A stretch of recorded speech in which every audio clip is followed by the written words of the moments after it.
ini tetap bisa diterapkan sesuai dengan perkembangan zaman.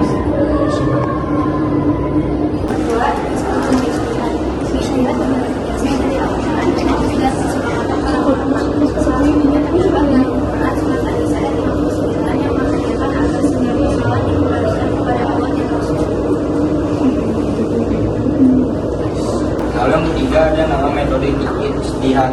Jadi dalam metode ijtihad ini terdapat beberapa metode seperti kias atau analogi, ijma, kesepakatan ulama, masalah, musalah, masalah umum, lalu ada istihsan dan urf atau kebiasaan masyarakat. Metode ini digunakan untuk menentukan hukum pada masalah baru.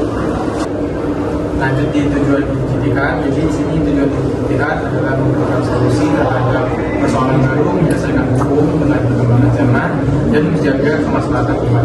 Jadi kontekstualisasinya itu berarti memahami ajaran Islam sesuai dengan kondisi zaman atau kebutuhan isi Al-Quran dan hadis. Adalah ijtihad sebagai mekanisme kontekstualisasi dan syarat mustahil.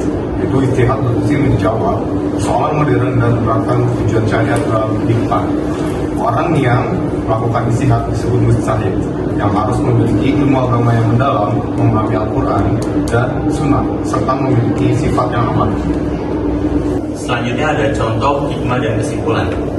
Contoh ijtihad dapat dilihat pada hukum dalam organ, bayi tabung dan penggunaan ilmu.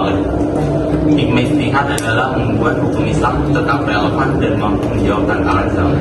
Jadi, ijtihad menjadi jembatan antara ajaran Islam dan perkembangan kehidupan manusia. Selanjutnya, sesi diskusi kami dilanjutkan dengan sesi tanya jawab. Boleh dari audiensnya untuk bertanya. Baik, Saya masih ada tanya dari beberapa metode ijtihad yang disebutkan tadi, seperti kias, ijma, dan masalah-masalah. Dan sekarang metode mana yang paling sering digunakan untuk menjawab persoalan modern seperti teknologi digital, dan mengapa metode tersebut dianggap paling relevan? Oke, pertanyaan dari saya disebutkan bahwa seorang mujtahid harus memiliki ilmu agama yang mendalam dan memahami Al-Quran serta Sunnah. Apakah di era sekarang masih ada ulama yang memenuhi syarat tersebut secara penuh? Dan bagaimana jika ijtihad dilakukan secara kolektif atau berkelompok? Jawab pertanyaan pertama, jadi bagaimana metode ijtihad itu seperti yang ditanyakan. Jadi metode yang paling relevan adalah persoalan modern karena masalah. Jadi karena berfokus pada kemaslahatan umum, jadi menilai suatu hukum berdasarkan manfaat dan menghindari manfaatnya.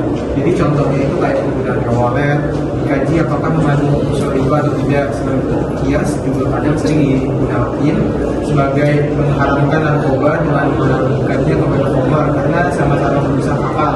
Jadi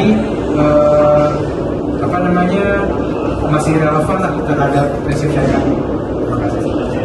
Untuk pertanyaan kedua itu mustahid yang memenuhi syarat secara penuh memang sangat masalah di era modern.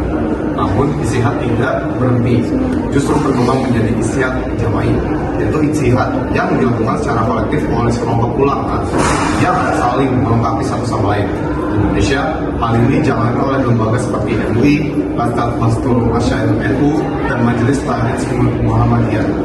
Ijtihad jama'i lebih dianjurkan karena persoalan modern membutuhkan kolaborasi antara ilmu agama dan ilmu umum agar menghasilkan hukum yang tepat dan dapat dipertanggungjawabkan.